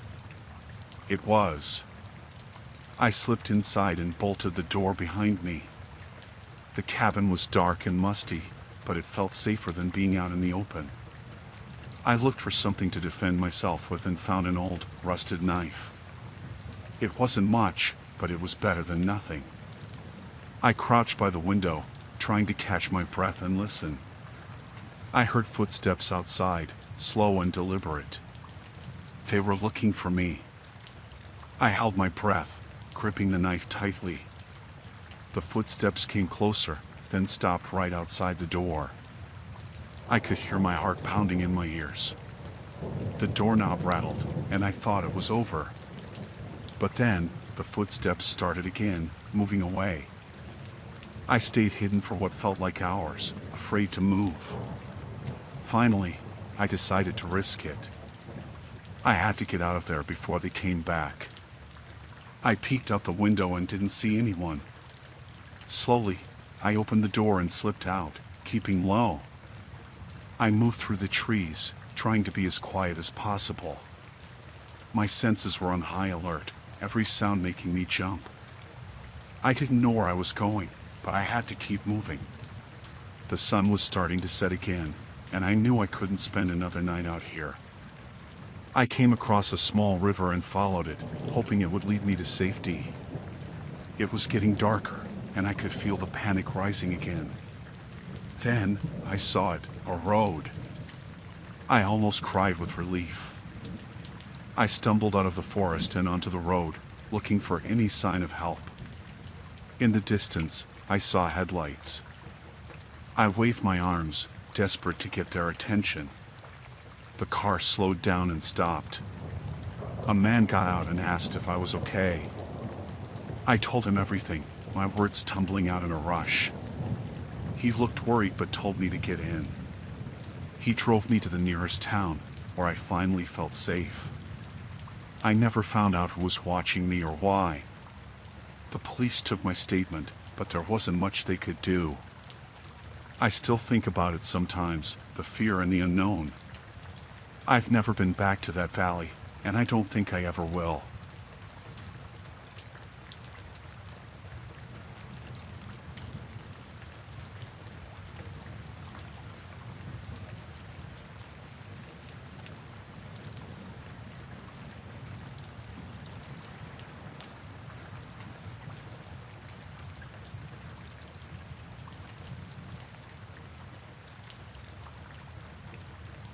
We rented a remote cabin in the Canadian wilderness for a week-long family vacation.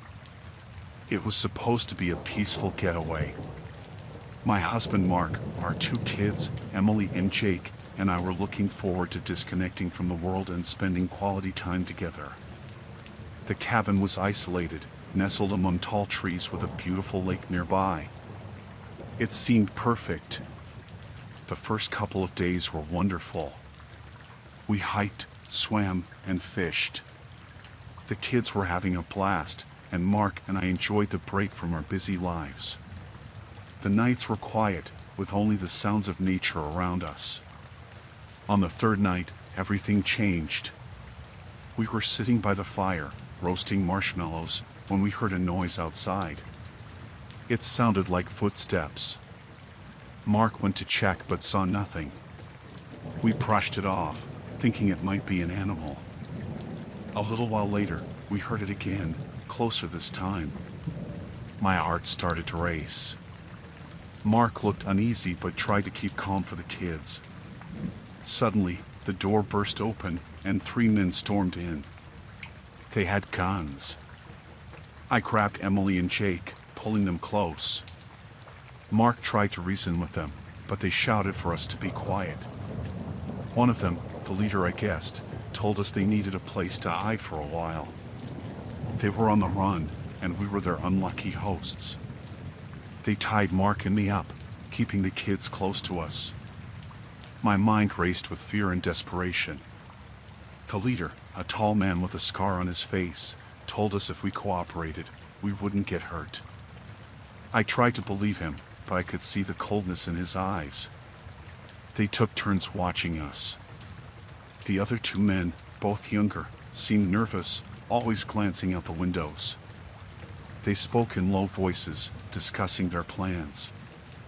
I caught bits and pieces, enough to know they were dangerous and desperate. That night, I barely slept. I kept thinking of ways to escape but found none. The next morning, the men allowed us to eat breakfast under their watchful eyes. Emily and Jake were scared, clinging to me. Mark tried to stay strong, but I could see the fear in his eyes too. As the day went on, I noticed the men were getting agitated. They argued among themselves, their tempers flaring. I knew we had to do something before things got worse. I whispered to Mark, telling him we needed to find a way out. He nodded, his jaw set in determination.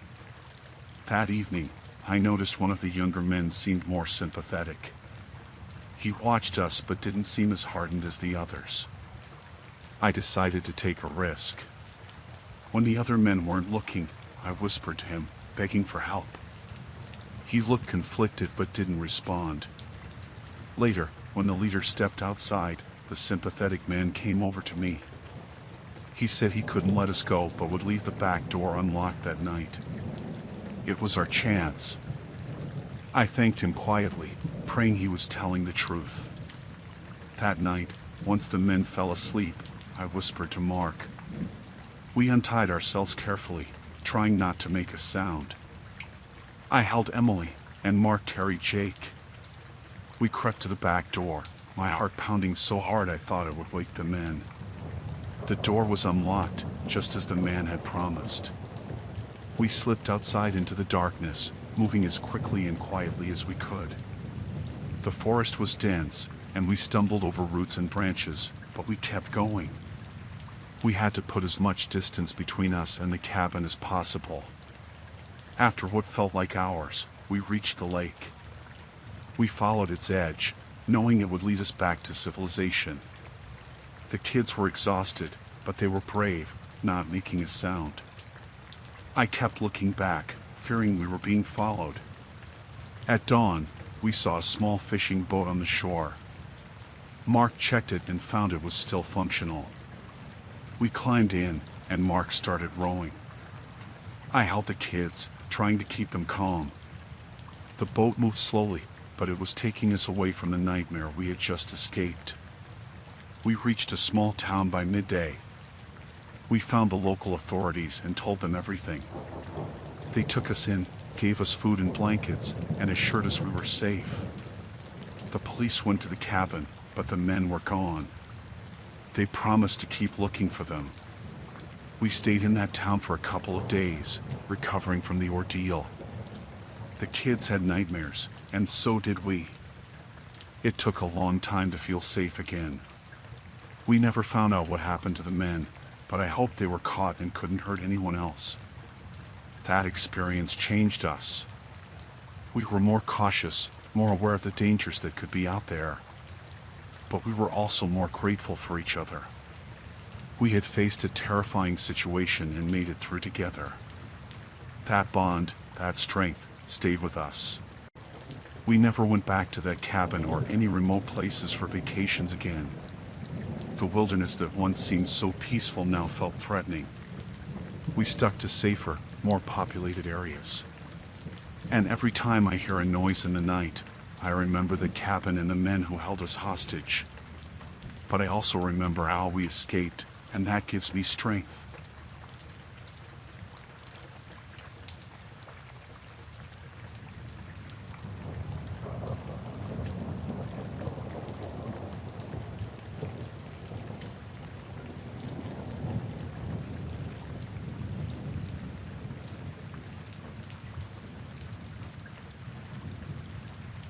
I decided to explore a cave in the Appalachian Mountains. I had always been into hiking and exploring, and this was supposed to be an exciting adventure.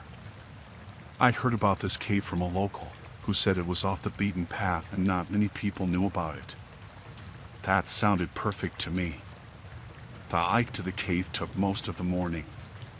The path was narrow and winding, and I had to climb over rocks and fallen trees. By the time I reached the entrance, I was tired but eager to explore. The cave mouth was wide, and I could feel the cool air coming out of it. I switched on my flashlight and stepped inside. The cave was bigger than I expected.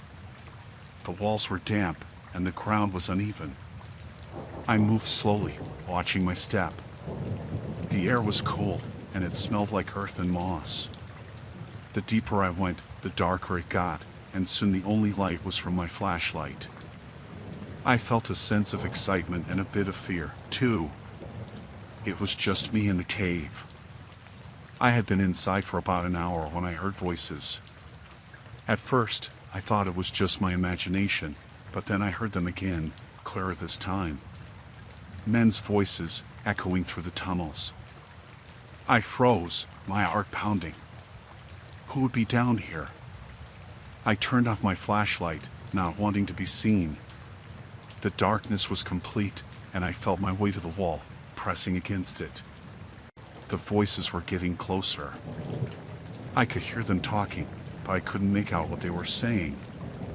I held my breath, trying not to make a sound. As they got nearer, I could hear the clinking of metal and the thud of footsteps. I peeked around the corner and saw them. There were 3 men, all armed. They had flashlights and were carrying bags. They looked rough, like they had been hiding out for a while. I realized I had stumbled onto something dangerous. These men weren't just explorers like me. They were using the cave as a hideout. I needed to get out of there, but I couldn't let them see me. I waited until they moved past, then slowly started to backtrack. My heart was racing, and I kept glancing over my shoulder, expecting to see them following me. I moved as quietly as I could, but every sound seemed magnified in the silence of the cave. I was almost to the entrance when I heard a shout behind me. They had noticed something was off. I broke into a run, not caring about the noise anymore. The entrance was in sight, but I heard them coming after me. Their footsteps echoed, getting louder and closer. I burst out of the cave and into the daylight, my eyes struggling to adjust after the darkness. I didn't stop running. I headed down the mountain, stumbling over rocks and roots. I could hear them behind me, yelling at each other. They were fast, and I knew I had to find a place to hide. I spotted a thicket of bushes and dove into it, crouching down and trying to control my breathing. The men ran past, still shouting. I stayed hidden, not daring to move. My heart was pounding so hard I thought they might hear it. After a few minutes, their voices faded, but I didn't come out right away. I waited, making sure they were really gone. When I finally crawled out of the bushes, I was scratched and covered in dirt, but I was alive. I needed to get back to town and tell someone what I'd seen. I started moving again, this time more carefully. I didn't want to run into them on the way down. It took me a few hours to reach the trailhead. The whole time, I kept looking over my shoulder, expecting them to jump out at me. When I got to my car, I didn't waste any time. I drove straight to the nearest town and found the police station. I told them everything, about the cave and the men. They listened and took notes, then said they would check it out. They thanked me and told me to stay in town until they had investigated. I agreed, too shaken to argue. That night, I stayed in a motel, unable to sleep. I kept replaying everything in my mind, wondering how close I had come to being caught. The next day, the police told me they had found the cave and the men, who were wanted for several crimes. They had been using the cave as a hideout for weeks. Knowing they were caught helped me feel a bit safer, but the experience stayed with me. I had always loved exploring, but now I was more cautious. I still hiked, but I stayed on well-known trails and avoided going off alone. The mountains, which had once seemed so inviting, now felt a bit more dangerous. But I learned a lot from that experience. I learned to trust my instincts and to be aware of my surroundings. And I learned that even in the most beautiful places, danger can be lurking. I never went back to that cave, and I never told anyone else about it. The memory was enough, and the lesson it taught me was one I wouldn't forget.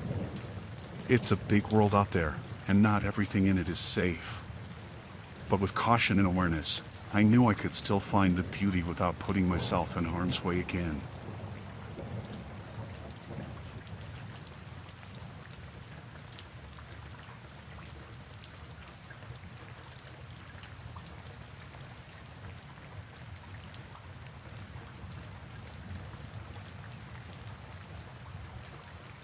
We planned a camping trip to a spot in California we'd heard about from some friends. It was supposed to be a relaxing weekend away from everything. There were 4 of us, me, my boyfriend Mike, and our friends, Lisa and Tom. We set up our tents in a nice clearing, surrounded by trees, not too far from a small creek. It seemed perfect. The first night was great. We cooked over the campfire, told stories, and laughed a lot. The next day, we went for a hike and swam in the creek. By the time we got back to the campsite, we were tired but happy. We settled in for another night by the fire, enjoying the peace and quiet. Late that evening, we noticed a faint smell of smoke. At first, we didn't think much of it. Maybe someone else had a campfire nearby. But then the smell got stronger, and we started to see a haze in the air. Mike climbed a small hill to get a better look and came back with bad news. There was a wildfire not too far from us, and the wind was blowing it our way. Panic set in fast. We grabbed our stuff, but we couldn't pack everything. We took what we could carry and left the rest. The path back to the parking area was narrow and rocky, and it was hard to move quickly. The smoke got thicker, making it hard to see and breathe. We could hear the fire crackling in the distance, getting closer. As we hurried along the trail, we came across a group of people. They didn't look like campers. They had backpacks, but they weren't carrying camping gear. They had guns. My heart sank. We were trapped between the fire and these strangers. One of the men stepped forward and told us to hand over our backpacks. I could see the desperation in his eyes. These weren't just looters, they were people trying to survive, just like us. But they had the upper hand.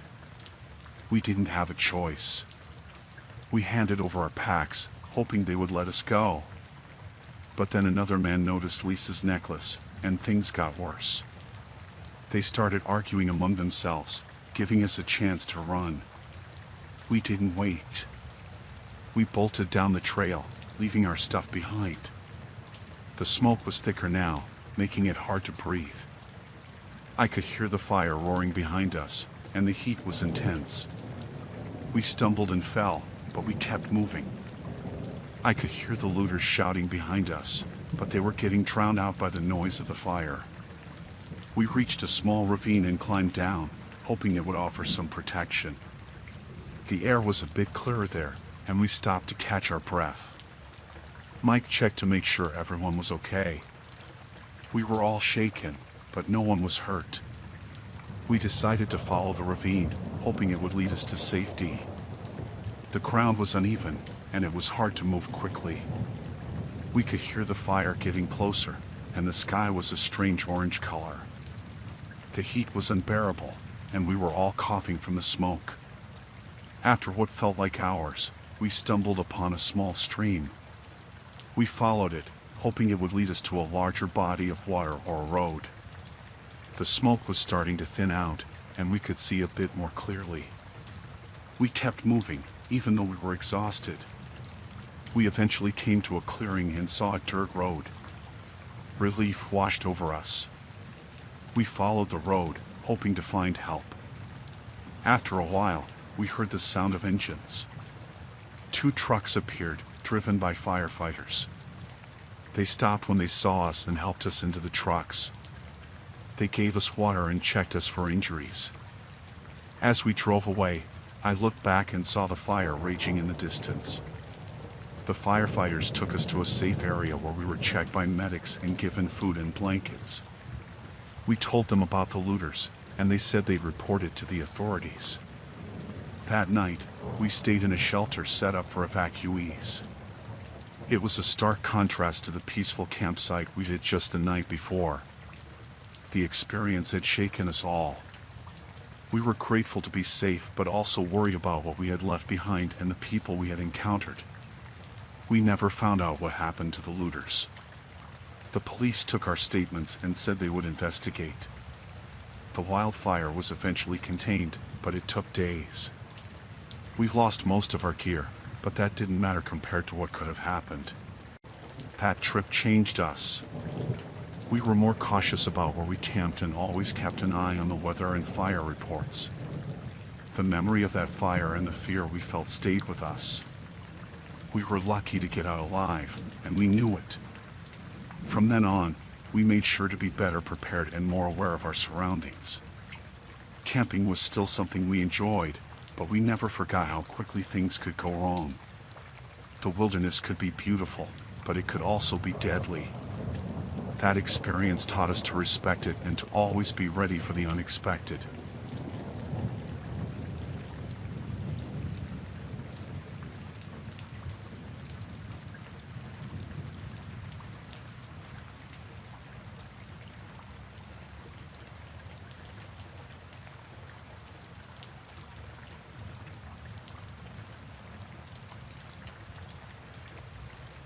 I was hiking near an old mine in Nevada, just trying to get away for a bit.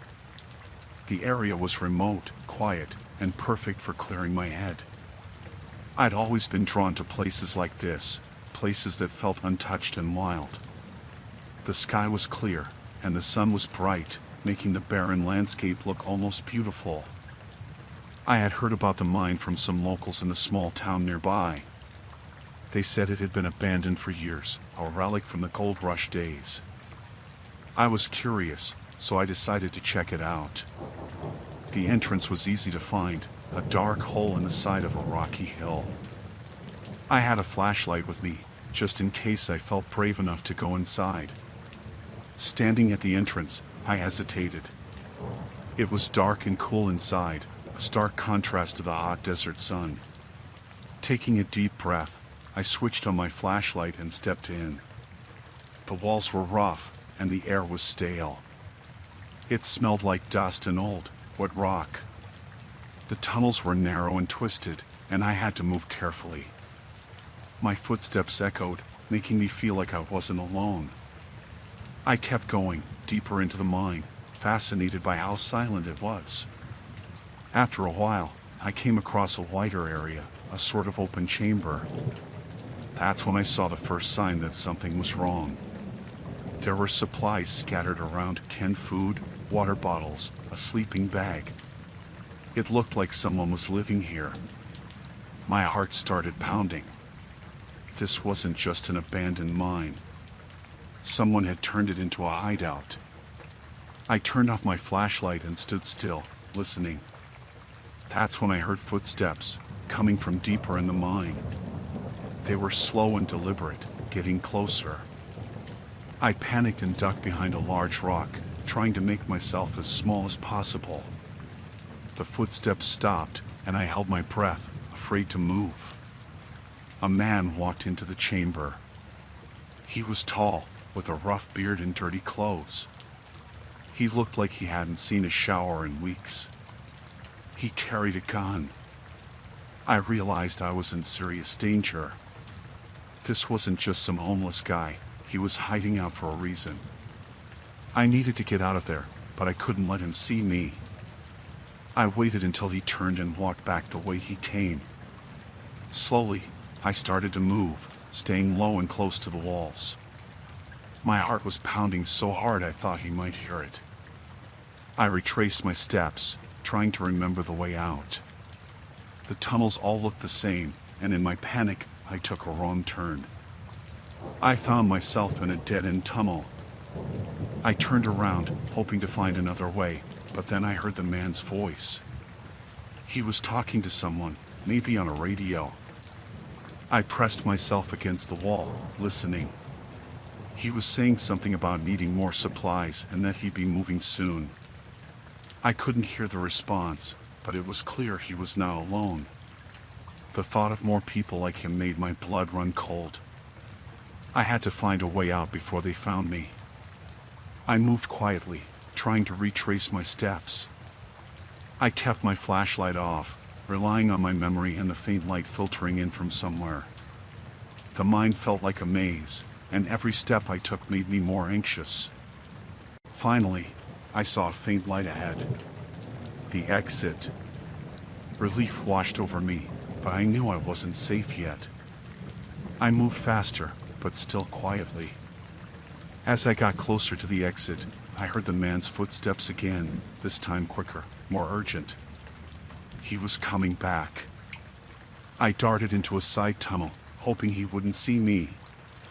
He passed by, muttering to himself. I waited until his footsteps faded, then made my move. I ran towards the exit, not caring about the noise anymore. I just needed to get out. Bursting into the sunlight felt like a rebirth.